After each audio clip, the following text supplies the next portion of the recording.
And then we also heard something about like the rumor saying like, oh, you can only do Ultherapy twice in your life. I've heard something similar.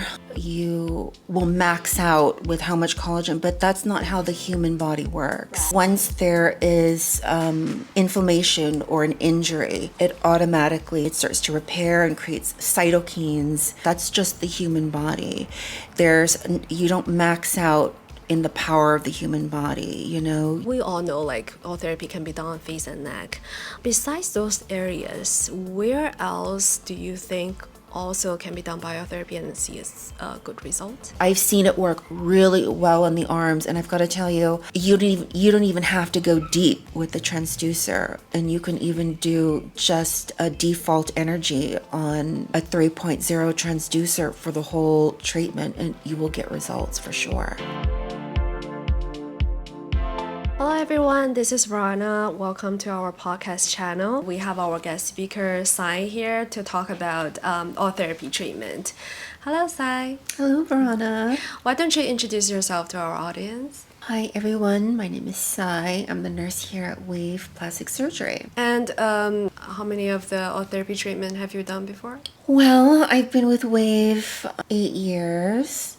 So I estimate anywhere from 7,000 to 8,000 Ultherapies. That's a lot, actually. It's a lot. It's not the only thing I do, but that is my favorite treatment to do. I think you did more than that because based on my appointment booking, like my consultations, I mean, a lot of patients request you to do their Ultherapy treatment. Oh, that's nice. I'm glad. I'm happy to do it. Yeah. So, in terms of so many of the practices over here, having done Ultherapy with patient, do you think it's really a worthy treatment for most of the patient? How do you experience on that?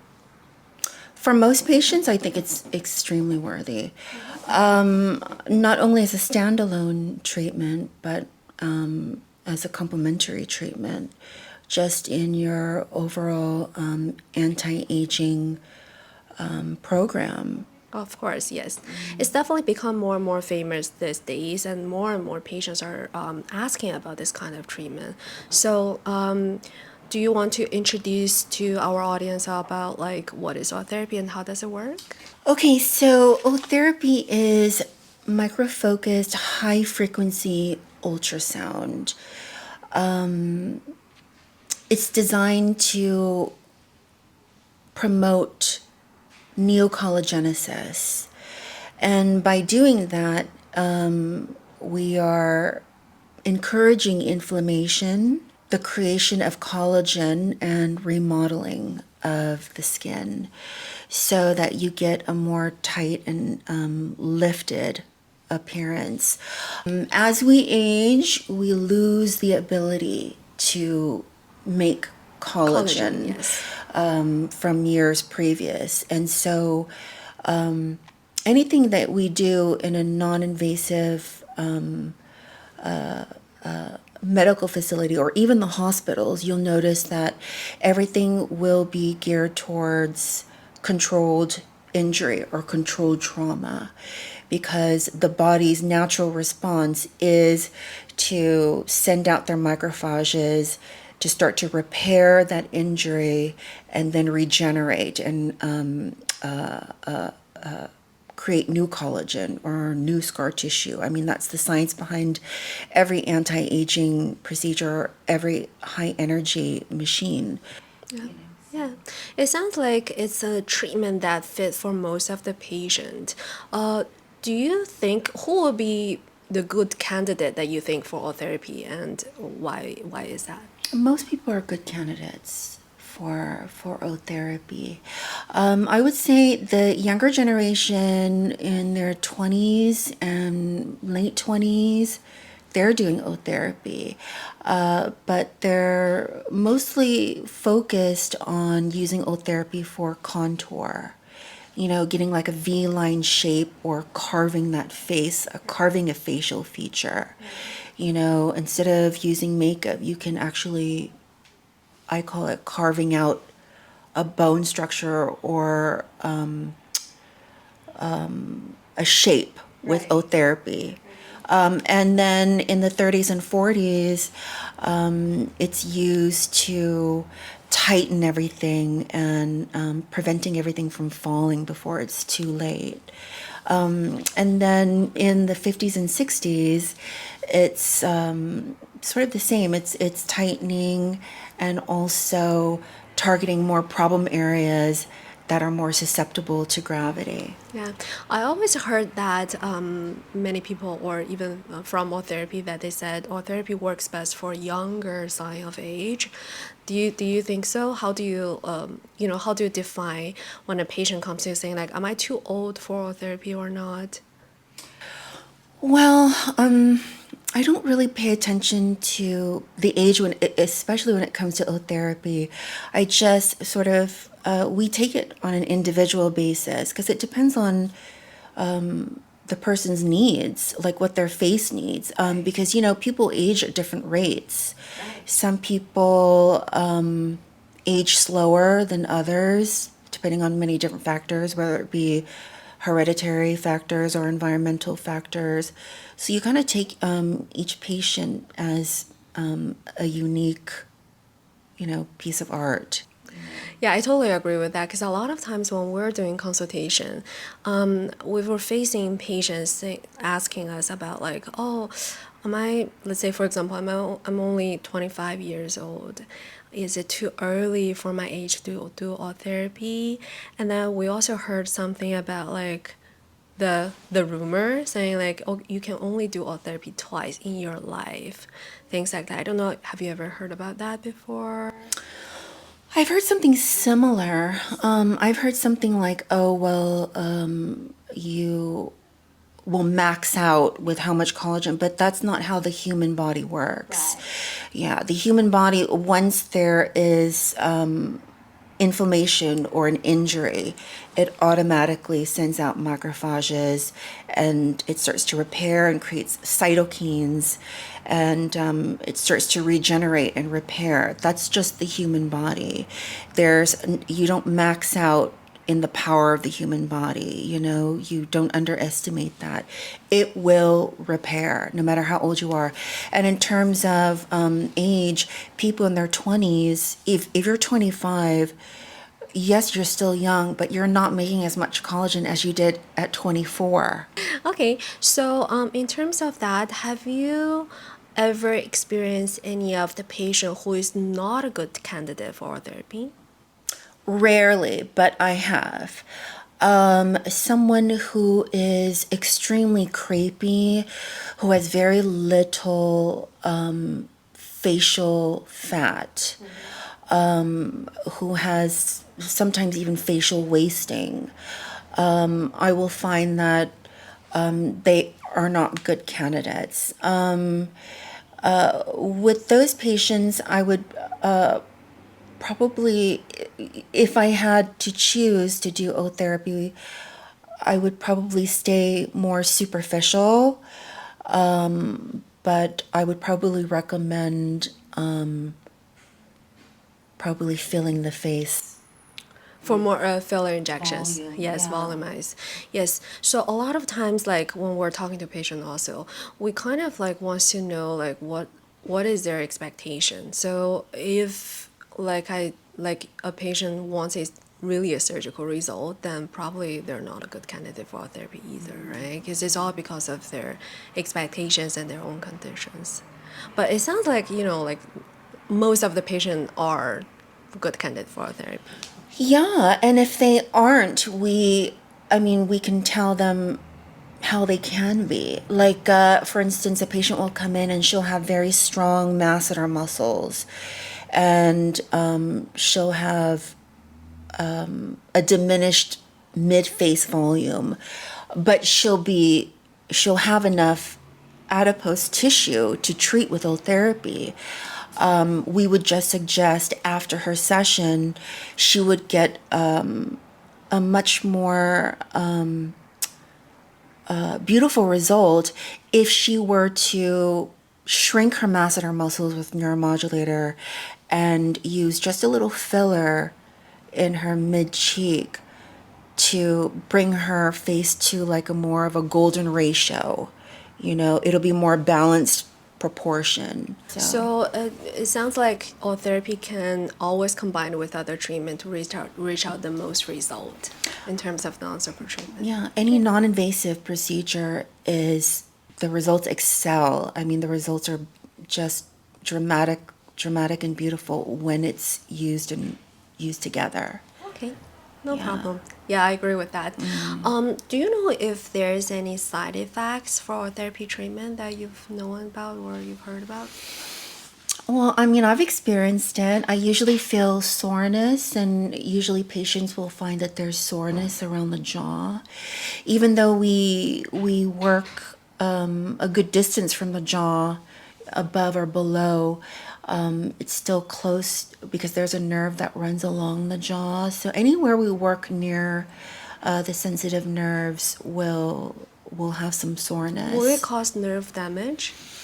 It doesn't cause nerve damage unless you're pulse stacking. If you're pulse stacking, if you're going over that section over and over and over, then you may have some long-term side effects with your nerves if you're constantly going over it directly, the nerve area, and it becomes numb.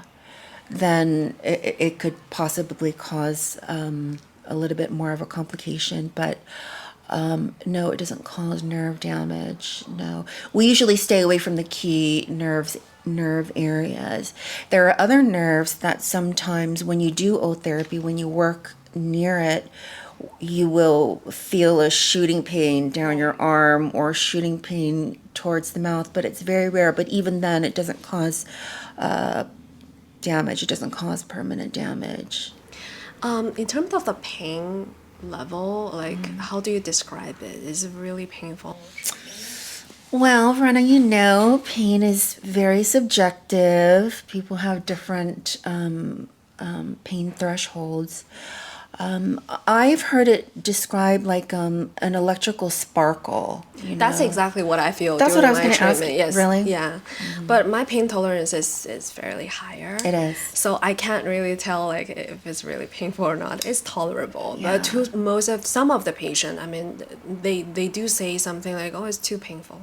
Yeah. So, because I know that we offer like Toradol or Demerol shot for pain medications. What is your patient's feedback under those injections? Do they still complaining, or? No, they can tolerate the treatment better. At Wave the doctors have experimented with different pain management and interventions. We've tried laughing gas, we've tried different narcotics, non-narcotics, but I think that we've really found a really good formula because it's our own formula for numbing cream. And I find that when we apply the numbing cream, we massage it into the skin so it absorbs. But I also find that if you massage it in the jaw, in the mandibular branch nerve, it absorbs and it numbs it more. So usually before I jump into a treatment, before I wash the patient's face, I'll just get a little numbing cream and I'll really massage it in the mandibular branch near the inside the jaw so that it absorbs near the nerve as much as possible. And that sustains them throughout more than half of the treatment. I think this detail really make a huge difference. Yeah. Do you have other like tricks when you're doing the treatment that patients loves it? Well, yeah, I have a massage bed and I have these vibrators. Now, I buy these by the bundle because I find that they always turn up missing. But yeah, these are always good. You turn them on. And as I'm going in like a section, I'll put it here and I'll put it, different areas of the face. And it really, Distraction. Right? yeah, it draws attention away from the pain or it dulls it. And it doesn't interrupt the TCPs, the thermocoagulation points. The thermocoagulation points still hit under the skin. The ultrasound energy still hits exactly the same. It doesn't interrupt the sound waves at all. I love those kind of details, and a lot of patients actually requires you to do their treatment because you prepare a lot of things for them. That's really make a nice. big change. Yeah, Yes. it's a big help to me too. Of course, of Yeah. course. And like in terms of patients who's very sensitive to pain, and then they've had numbing cream on, they've had Demerol shot on. Do you still experience patients asking for like more pain medications more than that, or you think Demerol should be okay, or how do you feel towards those pain medications? Well, usually here we will try Toradol first because it's not a narcotic. And then if they usually require more, then we'll get an order for like a Demerol. We'll take their we'll hook them up to a vitals machine and take their vitals throughout the whole treatment. Just, we underdose narcotics here just for safety reasons because safety is our number one priority, right? So we have underdosed here famously, but we do it in a way where it's still effective towards the treatment, because you're not going to eliminate the pain completely. In fact, you don't want to eliminate the pain completely because you want to hear the feedback from the patients if they're feeling something or not. You don't want them to be totally numb, but they will be more tolerable of the procedure. A lot of patients usually, I hear the majority of them tell me, and I'm sure they tell you the same thing, it wasn't as bad as I thought it was, Yes. Yeah, they usually their expectations are they hear a lot worse than it turns out to be. Yeah. Yeah, I know. A lot of patients, if especially for like patient who never had done therapy before, they're very scared about like how others saying like, oh, it's such a painful treatment, and we have to spend a lot of time to tell them like, okay, we have this pain medications that can help you out, but it's not that bad, things like that. So we do have that experience too. Yeah. So besides, we all know like all therapy can be done on face and neck. Besides those areas, where else do you think also can be done biotherapy and see a good result? The décolleté area here, especially if you've spent a lot of time in the sun or if you live in a big city where the environmental factors can cause a lot of oxidative stress. Well, actually, the whole planet, you can get oxidative stress because, the ozone layer is thinner and, That's a great idea. nuclear Actually, yes. reactors and stuff like that. Anyway, Yeah. but it works really great on the arms. You mean The arm flab. okay. Yeah. It worked great on the stomach, the inner thighs, the upper knees, but I've seen it work really well on the arms. And I've got to tell you, you don't even have to go deep with the transducer, and you can even do just a default energy on a 3.0 transducer for the whole treatment, and you will get results for sure. That's a great information. Actually, a lot of patients haven't thought about like, okay, you can use therapy on your body, but it can actually be done on the body area. But in terms of the pain level, I mean, comparing with therapy done on body and therapy done on face, do you think on body will be more painful in terms of the feedback from patients? It's a different pain. It's a different pain. It's like when you were young and your mother was like pinching you, or your little sister or brother's pinching you. Yeah. Yeah. Is it because of the different skin texture on those areas that's more sensitive? And the different nerves, yeah. Yeah. But I think it's much more tolerable. Do you think we should do something like IV sedation if we're doing the biotherapy? We could, because we are a surgical, we are a real surgical establishment, so we can actually do IV sedation. But I mean, I wouldn't recommend it because I like to talk to my patients. Okay, so in terms of the energy setting side, how many lines of art therapy do you think will be make a really difference in certain areas? Well, that would depend on the person. Right. Let's say, for example, does it has a standard requirement of like if you want to look good for your full face area, how many lines do you need? Full face area, well, obviously it depends on the person, but the minimum would be 900. I would prefer 950 to 1,000 just for the face. And face and neck would be 1,300. If you were younger and you would only want to contour the face into like a V-line shape, I would say maybe at the minimum 600 lines. Plus, I would recommend neuromodulators in the masseter and maybe filler. But even for a V-line, I would probably recommend 800. I 800, would okay, yes. something higher. It's always better to have more lines because then you can put the footprints of the pulses closer and more concentrated.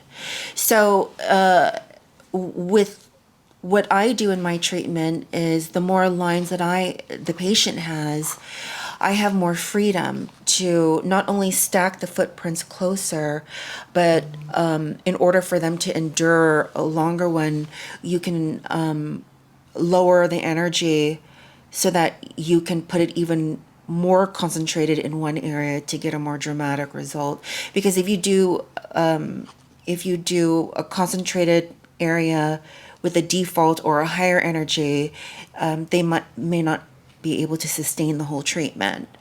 So there's a lot of advantages to having extra lines. Plus, in my opinion, too, extra lines are advantageous because within the 6 month, 3 month to 6 month mark, when they start to see results, they can always come back and use their residual lines that they have left over in their package to do a touch up in areas where they think that they need Yeah, extra of attention. course, of course. Will you please be because all therapy is a more like customized and personalized treatment. Do you want to talk about more in detail of how do you use different? Because we know like for transducers we have different depths of the transducers. How do you determine like in which area, how deep should you go, and then how many lines do you want to like distribute it into the area, things like that. Well, the assessment takes place, I think, in three ways. With the patient on the phone, and then the patient and the consultant or the doctor in person, and then the discovery phase, the discovery assessment during the treatment, because therapy is real life ultrasound imaging. So we're seeing the skin in real time on the screen. So that's when you can really determine what depth is appropriate for the patient, where they can go, where they can't go. You can have an idea in your mind that you can pre-plan it, but if you were to pre-plan depths for the patient, it really would not be a real treatment because they're not doing real-time imaging as they're doing it. Let's take, for instance, a patient, and she wants a 4.5 millimeter depth, which is the deepest depth of a transducer everywhere on her face. 4.5 does not go everywhere. Plus, if she's thin in a certain area, that 4.5 millimeter is going to go to the bone. So, yeah, we could probably do 4.5 here, but if we do 4.5 here, which, I mean, there is a purple 4.5 transducer, but if it goes to the bone, she's not only going to feel pain, but she's not going to get any results. Right. But, whatever provider decides to give the patient what they want, they can do it. But, just know that your money will be gone because, what your real results will turn out will not really be cared for. Right. You're not gonna get a true treatment. I mean, this is the most important thing that, the importance of how professional the provider be, and then, what kind of associate with what kind of the result you're looking for after your therapy treatment. Because I do hear like some of the patient will referring to me like saying like, oh, my friend does 4.5 for how many lights on certain areas. I want to do the same thing, but like a lot of times it's not like a one for all treatment. It's more of the customized and personalized treatment, and this is also one of the advantage of therapy treatment that this machine has or this technology has. So it is very important for patients to understand like, Yeah, I mean, it's a very rare opportunity to have.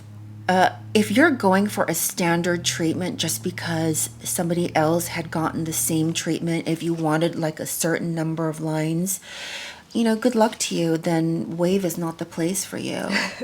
We're not gonna cheat you out of your money.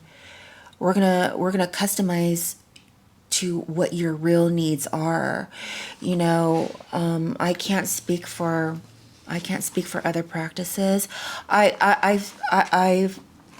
always speak good about other practices when people come in and say that they went, to another practice and they've done, such and such. And I'm like, well, they did a great job, from what I can tell, but we don't just do willy-nilly here. Everything is patient to patient basis. It's all about safety. It's all about everybody. Some people come in and they have fattier faces. Some people come in and they have skinny faces. Some people have a combination face where they have a fatty face, but it's bony up here. You have to follow the patient's bone structure. You have to follow their fat distribution. You have to follow everything. Yeah, I think what we're trying to say is like, nowadays patient can get information from everywhere, from online, from other patients' mouth, things like that. But where we come from is actually from a very professional standpoint, and we're taking responsibility for patients' results. I totally agree with that. If you don't have a medical background, if you haven't been trained, there's no way you can just assume that you're going to come in and get a 1, 2, 3 treatment. If that's the case, then our establishment is just not your cup of tea. Because we do real treatments here. We do real surgeries. We do real non-invasive procedures, neuromodulator, Botox injections, Jeuveau injections. None of them are the same. It's all different depending on the face, depending on the muscle, depending on the age. Everything will always be different. Okay. Yeah. So in terms of post-care treatment for all therapy, what do you think patients should be aware of after the treatment? Well, I describe aftercare. It's like getting 10 facials in one day. Because not only are we cleansing the face and we're numbing the face, we're drawing lines, we're sliding the transducer sometimes across the skin, and we're using energy. After Ultherapy or after any high energy treatment, Your skin gets drier. your skin will be thinner and drier. So you want to protect and also re-strengthen your skin barrier. Definitely. Yeah. And you want a moist barrier, a moist environment for your skin to start repairing itself. There's a saying that water is life. Without water, there is no life. There's no place that your cells can swim. Your cells cannot fly in the air. I like that phrase. Yeah, it can only swim in a moist environment. So usually after Otherapy, your skin is going to be thin and what I consider to be open. So you want to put your serums on because they'll absorb better, and then you want to put your creams on, and then you want to occlude it with a moisturizing mask or a cream or jelly or whatever That moisturizes, keeps your skin hydrated. whatever your choice is. Yeah, but and also the most important is to do it right before you go to bed, because your body repairs itself as you sleep. So that's the ideal time to just like, you know, lather your face in moisture. Right. How many days do you usually recommend patients to keep their skin moisturized? Well, Extremely, moisturized. our protocol is 2 weeks. But you know, the patients know their own skin sometimes better in real time as they recover. But we usually say 2 weeks. How about sunlight? Do you want them to avoid sun exposure?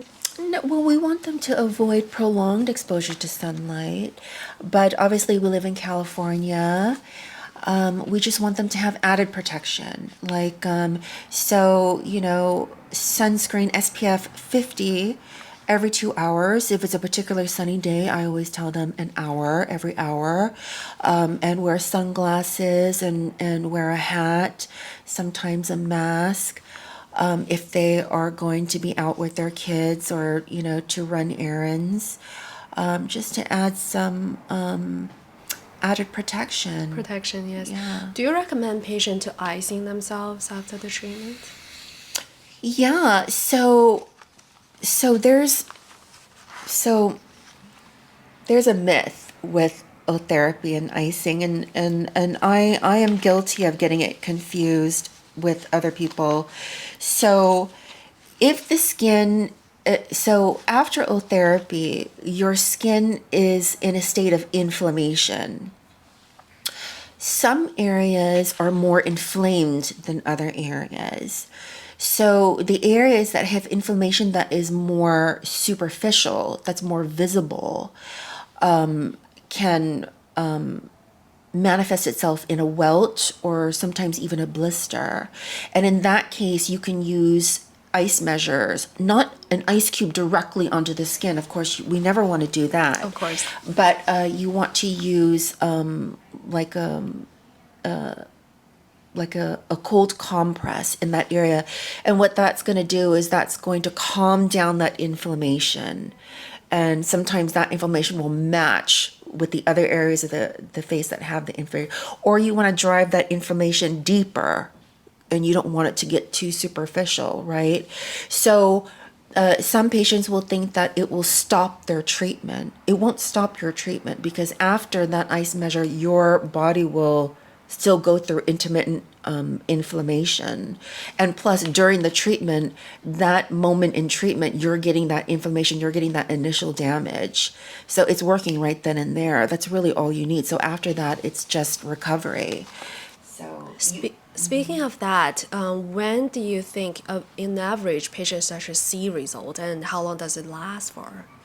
depending on what area that we treat, sometimes they could see a result immediately. And that's just from targeting the SMAS layer. They will see a instant tightening, like a shrinkage. But usually, in my experience, I see that disappearing at the 1 month mark. Everything sort of looks like it disappears, or the volume has disappeared. But what's happening is that's as a result of collagen denaturization. The collagen type 1 is destroyed, rebuilt with type 3, and eventually modeled with type 1 again. So it's a process. So I usually see at the 1 month mark, some people see an improvement, but I would probably tell the patients that they will probably see no results, or maybe even worse. Yeah, or probably not looking very good. And then, but from 1 to 3 months, it will start to build back up again. And then 3 to 6 months, they'll have optimal results. They'll see the full contour. They'll see the full tightening. So it's definitely a process over there. They have to kind of wait for a little bit to see the full result. How often do you recommend patients to do a therapy for, maintenance purposes, improvement. Can you do it like 6 months or? We have a very small group of women that can do it every 6 months, but these women are very special. These women are VIPs. They have very tight skin, very robust responses to energy treatments. They're just special. But I would say the standard is once a year. Yeah, but if you're a sensitive person, we could probably break it up in 1.5 treatments, but it just depends on the person. I mean, I think it's ideal. I think it's always great to have it done all at once, so you get it out of the way, so you have room for more treatments. You know what I mean? To do something else. But I think it's open. I mean, we will work with the patient. Yeah, so you would say like average is like every year, but it's all based on like individual needs for like how many treatment and what kind of result or expectation that they have, right? Ideally, it's every year, and patients will ask, well, how long does it last? Well, until you start to visibly show evidence of more aging. You will know. You will know. But yeah, we usually say a year. But some people are in really good positions where it lasts them a year and a half to 2 Longer, years. of course, yes. Yeah. We do have those kind of Because patients too. the other procedures will hold them up. Right. Yeah, and nowadays patients more and more like to do a combination of non-surgical treatment. So it kind of like having like the result longer lasting, Carries them through longer. Right, right. But like, because recently not recently, but many patients, I believe, like in their daily skincare, they do incorporate a lot of like retinol, tretinoin, hydroquinone, things like medical grade, high concentrated active ingredient. Do you think they should be stopped using them prior or after the Ultherapy treatment, or do you think it doesn't? No, to stop. Well, prior they could stop 3 days to a week before, just in case if their skin is too sensitive. But after that 2 weeks, sometimes people can even do it directly after Ultherapy. It really depends on the patient.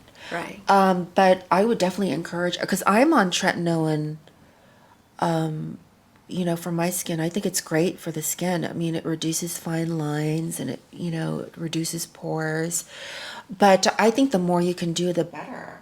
Okay, so it's not necessary for them to stop using active ingredients, skincare. I mean, maybe it's better for them to stop using them. Maybe a few days after A few or a days week after, after, just until their skin barrier recovers, or it depends on, how sensitive their skin is. Okay, no problem. We'll no work problem. with them. Yeah, I believe that there are a lot of like variations based on individuals' lifestyles that, a lot of times when we were doing consultations, patient asks us those kind of questions.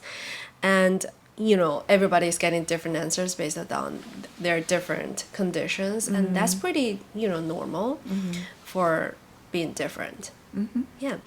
Do you have any experience, like good experience of Ultherapy treatment that you want to share with us? With you, when we did Ultherapy. Yeah, so Yeah. I kind of like don't move around, right? No, you're excellent. Yeah. You're excellent with I do see sometimes, like especially for one time, the first time patient who's doing Ultherapy, they're pretty scared about the treatment because they've never done it before. So during the treatment, they're kind of like just moving a little bit, and that is not good, right? No, it's not good, because the Ultherapy, the connection between the transducer, the gel, and the skin has to stay contiguous. It has to, in order for the sound waves to travel through, the sound waves travel through the medium of the gel. The gel is the medium. And the moisture in the skin is also the medium. So without that, the sound waves, there can be no TCP, there can be no thermocoagulation point. So when you move, you dislodge the sound waves and it's not going anywhere. Sometimes, depending on the area of the face or depending on the depth of the transducer, let's say if it's a 1.5 millimeter transducer, then it can cause like a superficial burn or even a blister. And that's just from the pain of the treatment where the patient moves and it's like, ow, or they're fidgeting. And so that's what causes it. It's not the energy, because actually the 1.5 millimeter transducer, the superficial transducer, even though it hurts the most, it's the least amount of energy out of all the transducers, but it is capable of causing like a welt or maybe a superficial burn. And that is just because it's superficial. So it's very important of like not moving during the therapy treatment. Don't be scared. That's okay. Not moving. Not moving. Yes, definitely. Yeah. So I've heard different feedbacks from different patients having therapy, treatment with a lot of practices, and they really do have like different experiences in terms of the pain level or in terms of the effectiveness. So what do you think patients should do as their due diligence when choosing the right place to do therapy and make sure they see the result? What do you think is the most important part they should looking for? Well, they have to, I would recommend doing research on what Ultherapy is, and if it suits them, and then also checking with the Ultherapy website. Oh yeah, their company website, right? Yeah, You can enter their zip code on it and then find a provider that's... Yeah, and they'll at least find authentic machines at practices who use authentic machines, and most likely, if they have authentic machines, then they'll have some representatives from Ultherapy working with them, and because every practice has their own rep that handles the case. In terms of the machine itself, how do you, like, let's say, for example, if I'm a patient, I don't know anything about therapy, how do you distinguish if it's a legit machine when I see it? Like, you should see some USB attached to it, and also, like, on the transducer, something shows that maybe I can take a look and see this is legit. I don't think the patients are qualified. I don't think anybody is qualified these days to distinguish a real machine from a fake machine. I think that they would have to contact Ultherapy directly to see if this practice is the right one, like is listed on the Ultherapy company. I think that's the easiest and direct way to find out, right? Yeah. Okay. And then also, if you find the right practice, then my other advice would be, well, how would you choose the right provider? Right. I think the connection is really important. If the consultant and the provider have explained everything thoroughly to you, and if that speaks to you, if you feel that there's an understanding with what can be achieved, with what can be customized with your own unique features, then they are the right practice for you. Consultation is very important. Very important. And you're very good at what you do. You too. Thank you.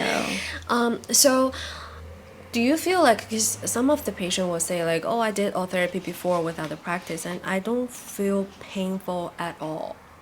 I heard about that a lot of times. Why do you think that happens? Have you ever facing that kind of question before? No. I mean, it's very rare. I would be wary. I would be wary if they did not feel pain. I mean, you want to feel something. Every procedure, any non-invasive procedure we do, whether it be Morpheus 8 or Ultherapy or even neuromodulator injections, everything will involve some form of pain because it involves some form of controlled trauma. Either you're breaking the skin or not breaking the skin. That is the secret to collagen regeneration. That is the secret to beauty. No pain, no gain. No pain, no gain. Pain is beauty, right? Right. So if they didn't feel any pain, come to our practice. We'll give you pain. No, I'm just kidding. As well as a result. As Yeah. well as a good result. Yeah. But I can't speak for other practices. Yeah. Yeah. Understandable. Yeah. Yeah. Now we have some viral videos from social media that I would like to show, and let's take a look at them. Okay. I regret shrinking my face in Korea. Therapy and in mode. In America, they're not advertised as shrinking treatments, but they're kind of used that way in Korea. I got 2 of these treatments within 3 weeks of each other. I think that's where I messed up, because this is me before, and this is me 4 months after the treatments. You can kind of see the difference throughout my videos, but it's very noticeable in person. People tell me my face looks smaller. And on top of that, because they only did the treatment from the eye down, the bottom half of my face shrunk, and now my forehead looks bigger in proportion. So just take this as a cautionary tale. I also understand that when you're in Korea, there are clinics everywhere. Everything is more affordable. It can be so easy to get carried away and just do a bunch of stuff. Don't. His face did shrink. What did he do? He did Ultherapy and Morpheus 8. So he In says 3 weeks. within 3 weeks of each other, and he says that his bottom half of his face really shrunk, but he thinks his upper, It's out of proportion. yeah, I think he looks amazing. I like that look. I mean, it definitely has a result. Okay, theoretically, it has a result of combination of radiofrequency microneedling with Ultherapy. I mean, sometimes we do it too, waiting for like 1 month apart. But that video is kind of more exaggerated. for the Yeah. result. He was in Korea. I mean, definitely you will see some definitely results, but not. Well, he's unique. He's special. His face is like pointing over Yeah, already. Yeah. there. Yeah, it's like a inverted triangle.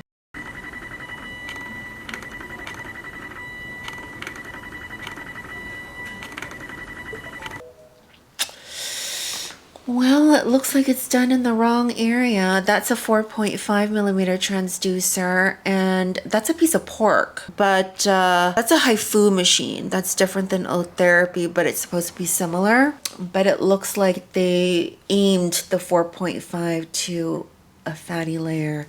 I think realistically, though, the 4.5 millimeter most of the time bypasses the fatty layer. So do you think it really like melt the fat or not so much or? See, so this is a secret with the whole fat thing. I think as long as you preserve this area, the fat everywhere else really doesn't matter, because we are not pulse stacking to the point where you're going to be in pain, where you're going to lose so much fat. And I'm just giving this information free for everybody. Your most youthful facial proportion will be a diamond proportion or a heart shape proportion. You're going to be more fuller on top and more narrow and tighter on the bottom. And as we age, we lose volume here and our skin gets looser here, and that diamond turns into a spade, or that heart turns into a triangle. And so you want to encourage it to go back into a heart or a diamond shape.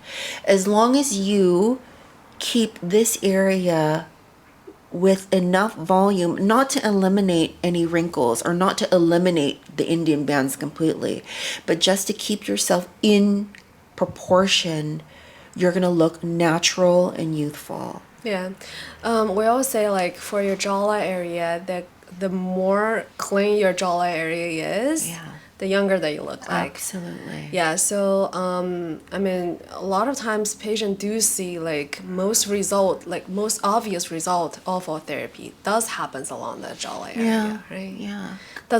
Is it because of that's where the 4.5 millimeters lies more? The 4.5 millimeter would most likely be used here. Yeah. And here. And sometimes the neck too. And the purple 4.5, we can also go up here on certain people, but the majority of people usually not. But the 4.5 would be usually here. But it does dissolve some of the fat, like melt some of the fat, but not too much. I can't speak of that because I don't really aim for the fat unless it's requested. Okay. But what I discover is it tightens the tissues underneath. And so when the tissues underneath is more tightened, it looks as if you're losing volume on top But actually not by melting fat. by not melting fat.